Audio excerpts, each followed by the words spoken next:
the Spot Track Podcast, talking sports contracts, the salary cap, and business of sports. Welcome into a midweek edition of the Spot Track Podcast, brought to you by Bettor Edge, our go-to social betting platform for all things sports. We got better prices on games over there that you're already betting on, daily contests, weekly competitions. We have an NFL draft contest that's up right now. You can find that pinned to the top of my Twitter account at Brandon Kravitz. Eliminate the VIG, set your own prices. It's the smart financial thing to do. Sign up for the first time, get $20 on the house just by using our promo code SPOTTRACK at signup. That's bettoredge.com.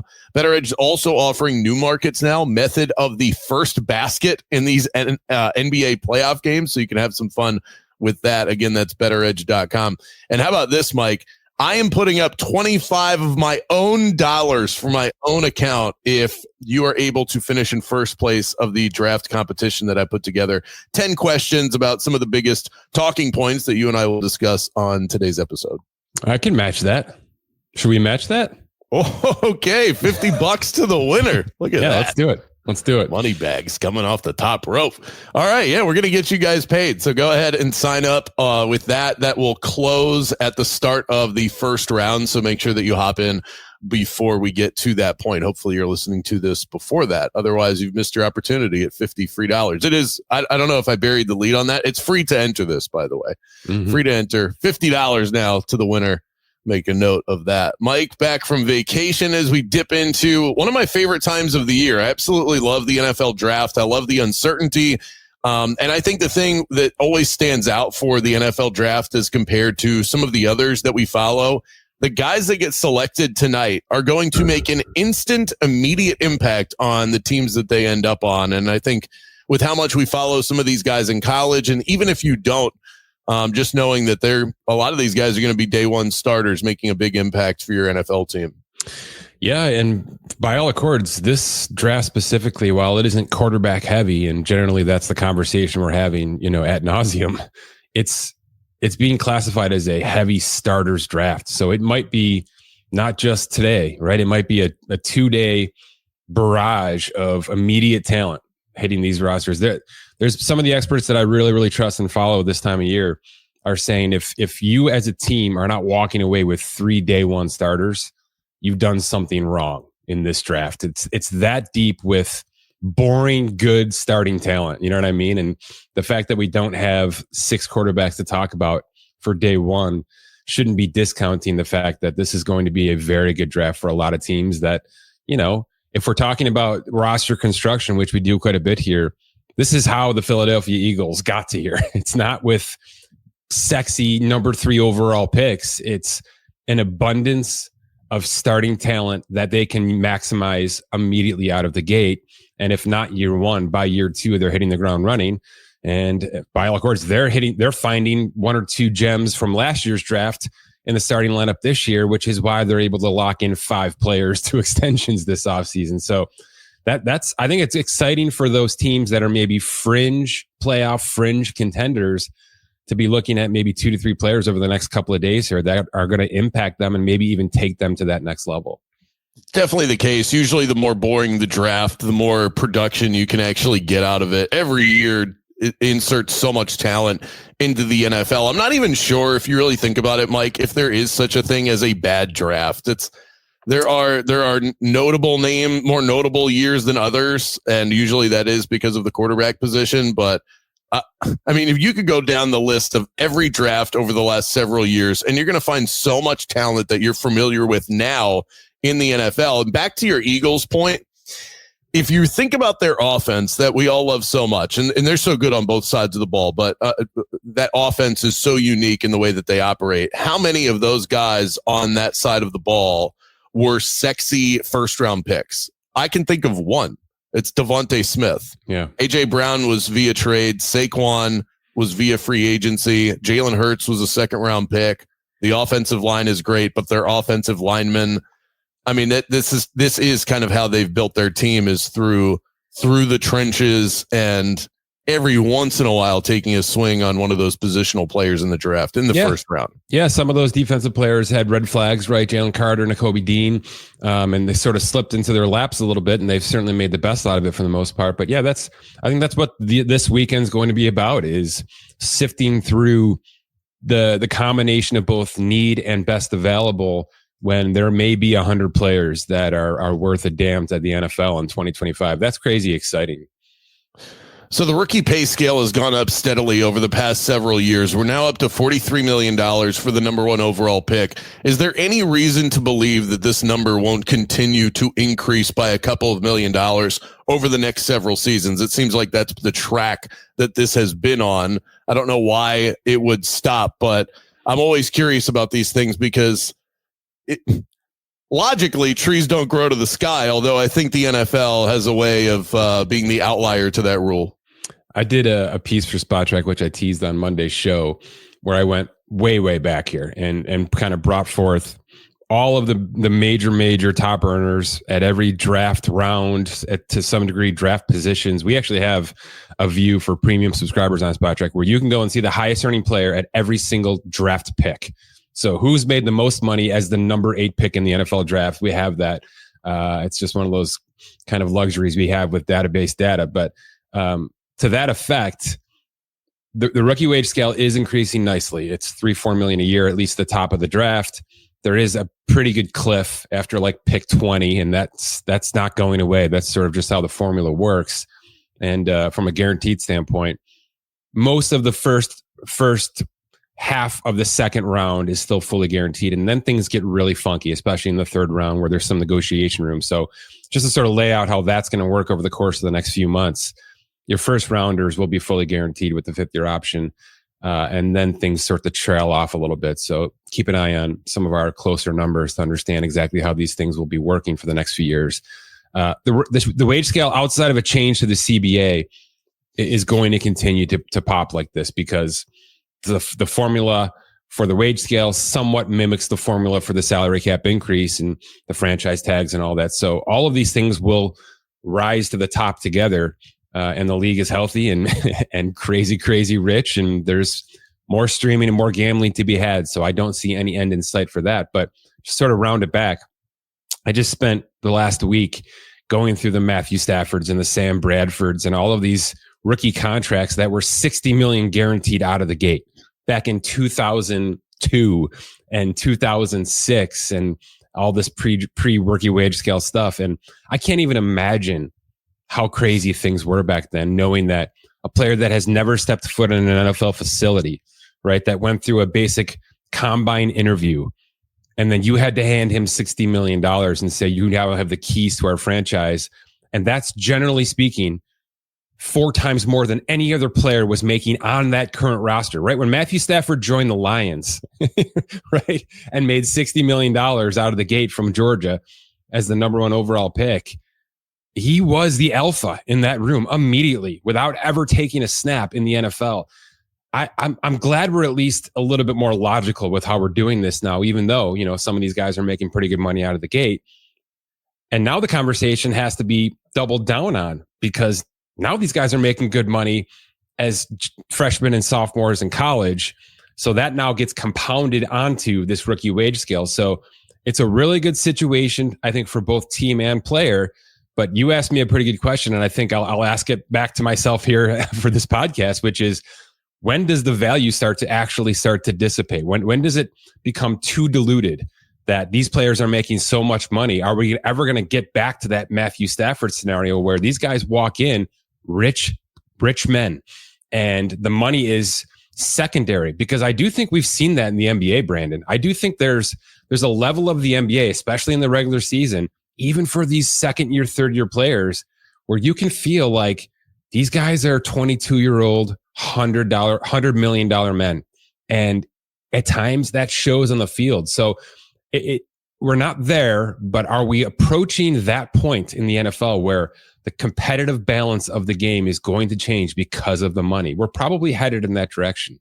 I thought Jay Glazer put out a really interesting tweet about exactly that. It seems like there are a number of players in this year's draft where scouts and GMs are concerned about the love of the game. Yeah. And a lot of that stems from these guys already having money because of NIL. And I think it's important to peel that back a little bit, because it's not like this hasn't been a red flag for years and years. As long as I can remember, how much do you love the game of football? The difference between now and the past is a guy might not have loved the game, but he still had to try his hardest because that was his only way to make a check. These guys already have checks. And so if you don't love the game, it's harder to get that motivation level. So I think we're in the past, and this is where NFL evaluators have to bake this in. In the past, you could draft a guy that didn't love the game of football, but he needed football. Yeah. He needed professional football. These guys don't need professional football. It's hard to feel like you need something if you already have $1 million in your bank account. Yeah, there's no question about it. Yeah, you're exactly right. That's the point. And I think that was the point that Glazer was trying to say without saying, because he's pretty dialed in, but also pretty sensitive to this kind of stuff. You're right, though. There's a lot of athletes, large and small. They're gonna walk into this league as $15 million players in their bank accounts already, and that initial signing bonus isn't going to mean as much. Is it going to mean we're going to have players dictating where they get drafted and all that? I don't think so. I know that's sort of the hot, sexy, hot take for even this year with the Sanders situation, but I still do think that there'll be competition at the top level, especially because, look, this is a league that has devalued positions, right? We have positions where you have to actually maximize on an annual basis for the good of your entire position, not just your own bank account, your own longevity, etc. So there's that happening. And oh, by the way, the majority, more than 50% of players after the rookie contracts go and make less on their next veteran contract because the middle class is depleting, right? So we do have that gap widening, which we've referenced quite a bit here in the past. So I think there's, we're not sounding alarms here, but the dichotomy of players walking into the NFL as $10 million, players from the college game is going to change something. It's just, what will it be? And how will the rookie wage scale be impacted in the next CBA because of it? Because I do think that'll be a conversation point. Let's talk about some of the teams that we anticipate to speak loudly with the decisions that they make here in the first round. Teams like the Browns, the Giants, the Steelers, the Saints. Those are the obvious ones. We could isolate those teams, or if there's another team out there that you think is about to tell us something very direct with the kind of move they make in the first round. This might just be fodder, and maybe I'm buying into the crazy a little bit here, but I have an instinct that I don't think necessarily today in the first night, but I think the Cowboys are about to make some noise, some legitimate noise, which is, I don't know if it'll be for specific drafted players or if they'll be utilizing the draft to bring in NFL talent elsewhere, which I actually think is probably the better move for them. I'd love to see them draft boring like they did 10 years ago and built a hell of an offensive line, and then use some of the talent they have on their team to acquire more poignant talent and maybe more specifically relevant talent to the current Dak Prescott era. So that's a team I'm watching for sure, but no doubt the ones you mentioned, and I'll say the Saints to me are the most must-see TV over the next couple of days here and then even beyond, because they're just stuck in mud. As we've referenced, they are in financial purgatory. They are in roster purgatory somewhat because of those finances. And they're going to have to be uber creative to stay relevant versus going all the way down and ripping this Band-Aid off, which I know that city, that franchise doesn't want to do. And certainly Mickey Loomis, the GM, it's just not in his DNA to do that. So I'm on pins and needles trying to understand what they're going to be doing over the course of the next few days, even if it is just moving around in the first couple of rounds to establish the next generation of the New Orleans Saints, because layered into this is this Derek Carr injury, which could be season ending if surgery gets involved. There is no future injury guarantee, by the way, for those asking that question. This is truly a one and done scenario for Derek Carr's contract, finally, for New Orleans fans. But that's another layer added onto this that they're having to deal with right now. And it's a fascinating team as a whole, having not really found their sea legs since the Sean Payton era. Aaron Rodgers said recently that he is, quote, open to anything and attached to nothing. So I think it's his love life, isn't it? No. I think that explains every part of his life. I mean, I don't know how the Pittsburgh Steelers enter this draft with the idea of Aaron Rodgers in their minds, or anybody for that matter. I think you have to go about your business as if he's not going to play football again. You just said, and I sort of glossed over it, that there is no such thing as a bad draft. The Steelers have had a bad offseason, in my opinion. And they could make it a hell of a lot worse this weekend. And they could make it a hell of a lot worse this month if they don't figure something specifically out, because as it looks right now, Brandon, they are a team that came into March without a plan, or they had a plan and they didn't have a plan B, because it looks like now that they're spinning their wheels and that they're specifically thinking about going backwards, not forwards, after having made moves to go forwards, right? The DK Metcalf trade and sign. To some degree, what's going to happen with TJ Watt here? I don't think that's a trade. So that to me signals massive extension coming. So there are things happening that signal that they are still trying to resuscitate this thing and remain relevant in the AFC North. And it's been a bad March and April in that regard for the Pittsburgh Steelers. So unless they have knowledge that Shedeur Sanders, who carries a 21.5 over under in terms of his draft pick on FanDuel today. Is that up to 25.5 now? 21, which is the Steelers. 21.5. That is the Steelers. So signals are pointing towards that being the move tonight. And if that doesn't happen and they don't aggressively go after one of these third or fourth guys, now we're talking Mason Rudolph or a reckless trade for Kirk Cousins, because that's what it would be.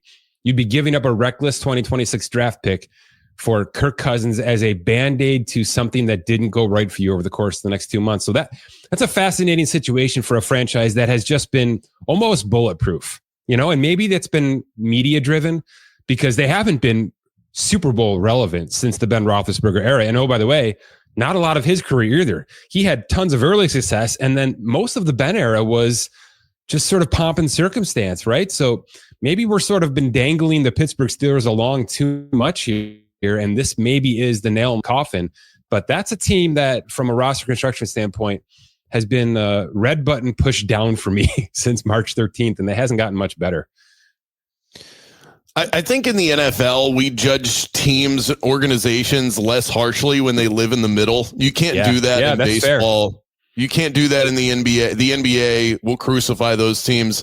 In the NFL, if you can stay in the middle for a long period of time, we just call you a stable organization, and that's what the Steelers have fallen into. Unless you self-combust by firing your coach, which they haven't done. Right? They've admitted to us that they are fine with what they've doing. So it's turned it on to us to agree with them.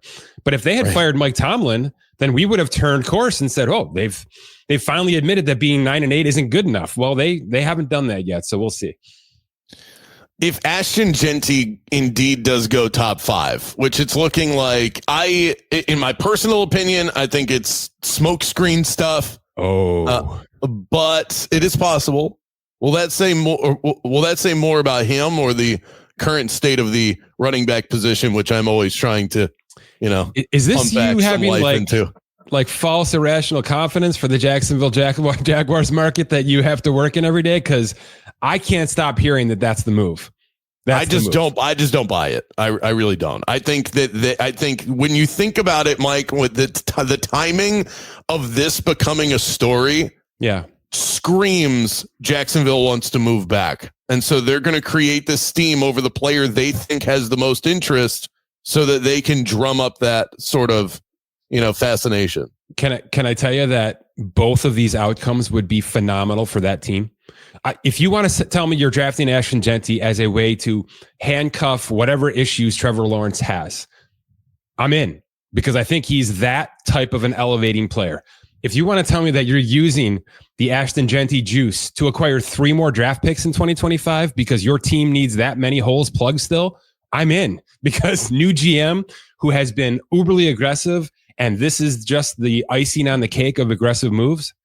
That's a phenomenal move. So either way, either direction they want to go here. And by the way, the reason I'm in on Ginnitti is this division's winnable. It's still winnable. All you have to do is hit on one or two pieces this offseason, and they've done a lot of subtracting. I understand that, but one big defensive piece and one playmaker, and Ginnitti could be that playmaker to co-align with the Brian Thomas Jr. pick last year. That's it. That could be enough to win this division. So either of those outcomes for Jacksonville at 4 make a hell of a lot of sense to me. And if not, then it's fun, because I think the Raiders are in a very similar conversation, not so much in winning that division, but becoming playoff relevant with a player like Ginnitti, who I do think, despite the fact that there might be 6 starting running backs in this draft, has separated himself, I think rightfully so, from this pack. And when that's happening, when there's a good group in one position and a devalued position at that, and there's still a standout player, now we're talking Christian McCaffrey, Derrick Henry type player, at least expectation wise. And I do think that can change a franchise immediately. Well, and I'll give Jake Glazer a little bit more love, because I love this tweet that I saw from him yesterday as he started sharing a bunch of news and information. Let me see. I think I bookmarked this. Let me see if I can pull this up. I don't have it, but the general gist of what he said was that there are 2 players that are universally beloved by scouts and GMs, and it's Travis Hunter and Ashton Ginnitti. Yeah, no brainers. And I think it goes back to its talent first, but I also think it goes back to that love of the game. You do not question the kind of effort in the weight room, the commitment to the game that you're going to get from these players. They are all football, and they have talent oozing out of their pores. So I am certainly not against it. I just don't buy it. I don't think the Jags are going to go that direction, but it would be very fun if they did. I will say this too. It's the one time of year, and I apologize if I'm slandering. It's the one time of year I really love to hear from former players in this regard, because those 2 players specifically can't stop getting enough love from any former NFL player standing in front of a microphone right now. And that's how you know that this is real, because those guys know exactly what it takes to have a 13-year career in this league. And it's not athleticism, and it's not talent since 9 years old. It is every single year you have to walk back into the weight room, and every single year you have to get your strength back up to maximum speed. And it is a grind. It is a marathon, not a sprint. And a lot of guys will sprint themselves into 3-4 years in this league, but to have 10 to 13, which is, I think, the expectation with those 2 players specifically, in one way or another, that to me is being screamed out loud by these former players, that these guys are built for 10 years, not just 3. Well, just know that if the Jags take him, I'll be very excited, since he'll be playing football in my state of Florida. But if he goes to Chicago, I'll be a little bit richer. I took one of the very few NFL draft bets that I have placed already is Ashton Ginnitti will be drafted by the Bears. It doesn't have to be at 10. They could trade up and get him, and I would still win the wager. But plus 325 on that one. So the other bet, I don't even know if I want to admit it, because it's like the worst value ever. Shedeur Sanders under 8.5 as his draft selection. Ooh. Obviously took a bite on that a little too early in the process. Ooh, yeah, we'll see. The Giants might just have to do it. They might just be forced into doing it by this ownership. That's all I keep hearing from the Diana Rossinis of the world, who are dialed in with that side of the game. So I do think that could be the biggest surprise of tonight, but we'll have to wait and see. Can I throw one more conversation piece into our little agenda here quickly? Please. I want your side of this. Should the league walk up there tonight and announce Travis Hunter as a 2-way player? It's funny. I have a similar question that I want to pose to you from the dollars and cents of it, but he's such an interesting prospect. I do. I think that they should. I think because that's what he wants. It's not even about what he thinks he can be, because we know that, or what the massive majority of teams are saying he should be or can be, because I think there's some mixed information there. I'm talking from the league's perspective. We've just seen how great this has been for Major League Baseball. Okay, it's elevated the game to another stratosphere. Whether you care about it on a daily basis or not, everybody in the world knows about Shohei Ohtani for one reason or another. Some of it might be negative, but the NFL, who doesn't need any help identifying themselves, right, feels like they're sitting on a softball here, right? This is a slow pitch that all they have to do is walk up there and say those words out loud, and now that is a part of their game. Okay. Cause it wasn't really identified that way in the Brian Jordan, Deion Sanders era, right? Back in the day, it was this cool thing. And it was documented with, the airplane flights that these guys were taking from baseball games to football stadiums and things like that. They certainly banked on it. But I think it's really important tonight, Thursday night at the draft, that they identify this player as a two-way player so that now stat companies, fantasy companies, everybody has to update themselves to this status, like baseball just had to do with torpedo bats. I don't know if you know this. Fantasy sites now tell you who has a torpedo bat on their rosters. But I think this is a huge undertaking that can just be said out loud tonight with two little words. I agree. And on the fantasy football front, I've listened to some podcasts about dynasty rankings and things like that for the guys that are coming into the league. And these guys don't know what to do with Travis Hunter. It's such an involved conversation because if you just isolated him as a wide receiver, he would be the number one guy in that realm, but you don't even know that he's going to play primarily on that side of the ball. I don't know how the NFL could choose which side. He hasn't chosen a side to be on, and I don't think he's going to. Do you think that's up to the team? Because the team designates if they're drafting a guard or a tackle. You know what I mean? That happens. But he has made it very clear that you will not do that or I will not play. So I think it would be foolish for a team to go, we're drafting defensive back Travis Hunter. That's a weird time to draw a line in the sand on a celebratory day. For sure, yeah. I just think that they have to go this route. So I'm looking forward to it. It's one of the things I'll be glued to the TV for tonight.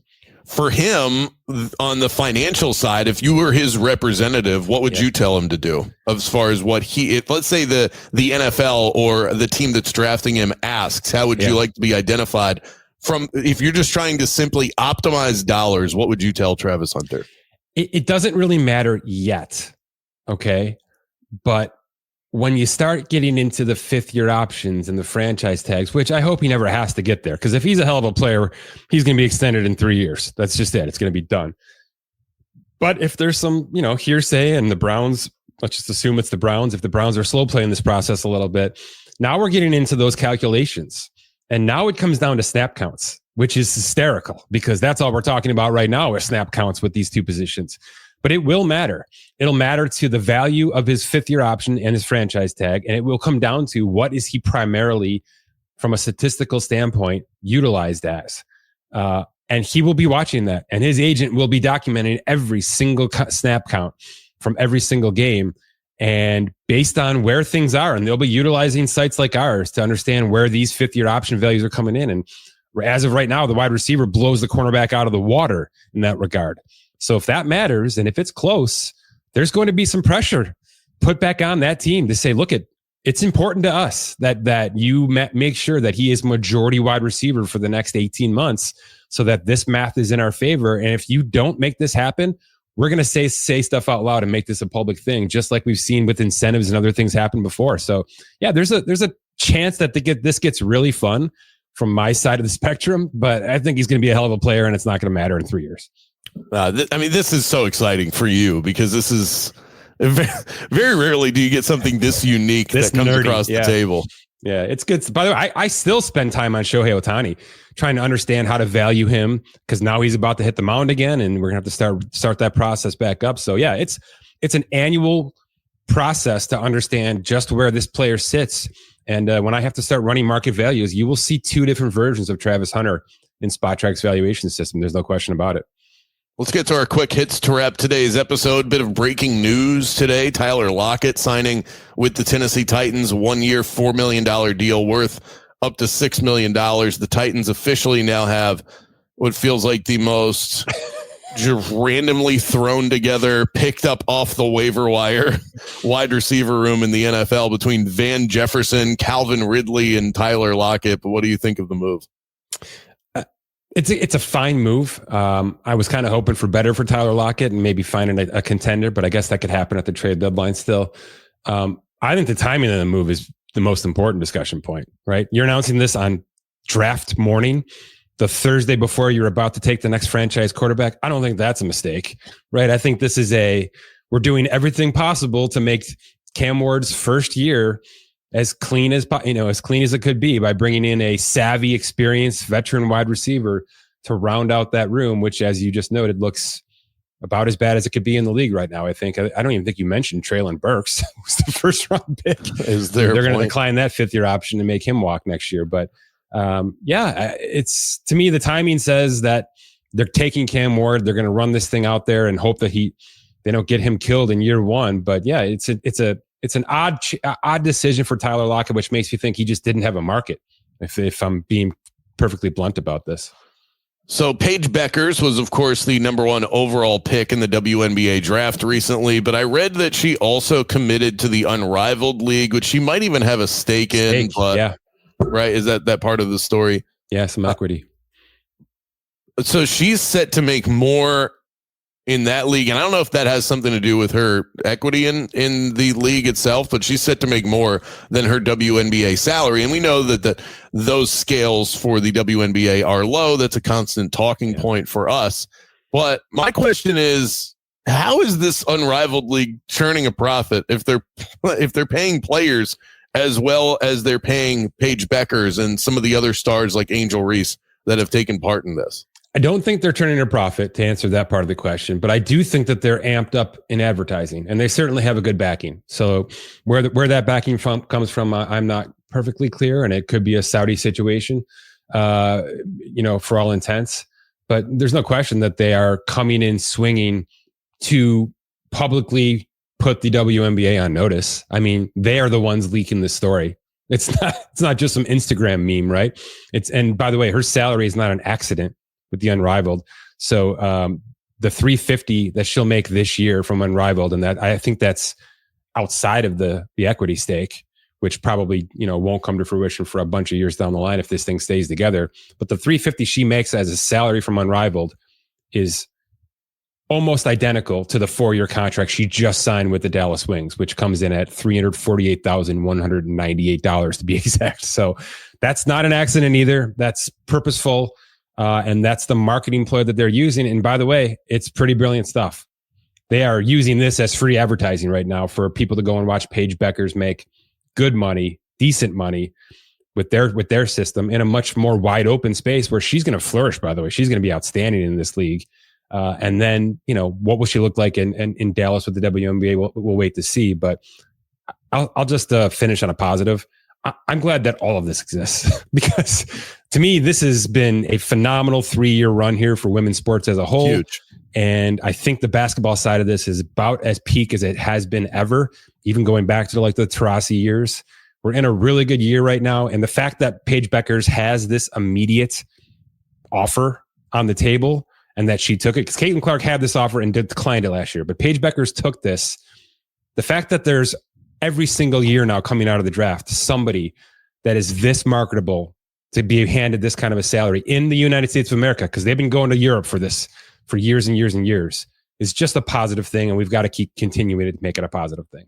I mean, when they talked about Diana Taurasi during the WNBA draft, half of her highlights were from a different country. I know. And that it goes to show how things are starting to change. But do you think the WNBA, when they go through another round of the CBA, which I think is a couple of years away, are they going to eliminate the ability for their athletes to play in leagues like this? They can't, because unless they double these salaries, which I don't think they can do right now, they're not turning a profit, right? They're still in the red in terms of the overall league itself. But obviously things are trending forward. But unless they put these salaries into a situation where they can say out loud, you no longer need to supplement this income, then they can't stop these players from going other way, because they're just not going to play in this league anymore. That's just a fact. We're seeing that in women's soccer quite a bit here with the NWSL, which has gone to a draft list process, by the way. It's all free agency. There's no draft in the NWSL anymore. And they're trying to sort of spin the wheels with these new marketing ploys. And it's kind of backfiring. There's a lot of big players leaving for Europe right now because that Super League over there is just more stable and more profitable. I don't think that the WNBA is in any position to put any foot down here with this. They're just going to have to continue to work hard to make the money, to get the TV deals, and then pay the players appropriately in an effort to keep them here as much as possible. But this is a part of it, right? If they can make money in America, I think that's a better outcome for everybody. Let's wrap with our Bettor Edge bet of the week. Okay. I am going to go back to the well on Shedeur Sanders over under 21.5. What? I don't get the 8? I can't double down on the 8. I can't double down on the 8.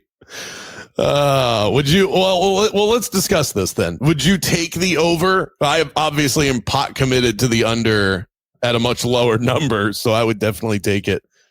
Or maybe I should try and hedge my bets a little bit by taking the over. I'm going to tell you what. We're going to make this fun, and we probably should have opened with this instead of making it minute 34. I'm going to take the under on Shedeur at 8. I think the Giants are doing this. I think the Giants know that they are on their last leg and that it makes absolutely no sense to put an edge rusher who's probably going to make the Hall of Fame on their roster this year when they could be taking a swing at a potential 10-year franchise quarterback in Shedeur Sanders, even though I don't think a lot of people believe that's the case. I think that's going to happen. So I'm going to take the under on Shedeur with the over-under being set at what, 8.5? What is it? 8.5, yeah. 8.5. Let's do it. Let's rock.